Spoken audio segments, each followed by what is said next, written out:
And so it looks now as though this part of the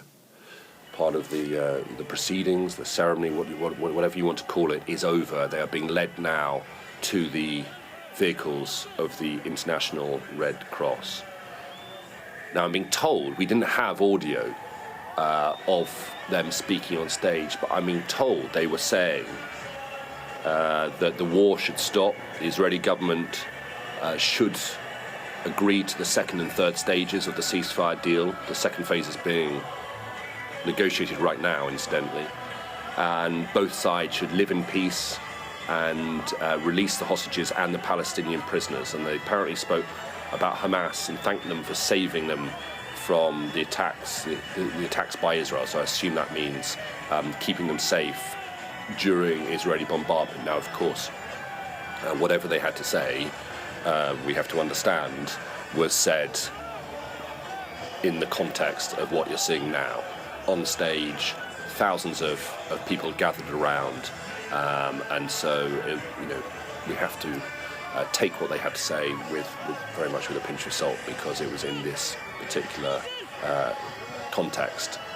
As they are being released, they look as though they are now being put into the cars. I see Orlevi there getting into the left-hand vehicle, the two Red Cross officials, distinctive in their red bibs. And once they're safely in the vehicles, and it looks like she's sort of getting directions from one of the Hamas militants there as to which way to go out. But they will leave this location quite soon, and as I say, they will then drive to the border. It's not a long drive, 20 minutes or so.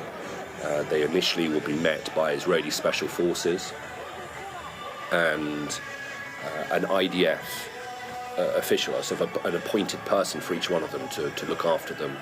And then they'll be taken to the Raim military base, again a very short distance away, and they'll meet their families. They're direct members of their families there for the first time. They'll be waiting for them there. Now, if there's any serious medical conditions, if any of them need urgent medical attention, then the Red Cross will radio ahead to the IDF and notify them of that. And there are other hospitals on standby closer by around the Beersheba area, where they can be taken to immediately should they need any urgent medical care. We haven't seen that. That has not been the case in any of the previous releases, but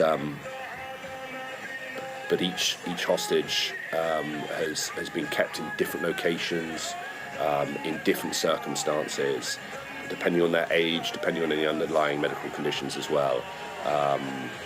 You cannot guarantee that they will be coming out in a good physical state, and of course their mental condition as well, their mental well-being will require an awful lot of care and treatment, probably over many years.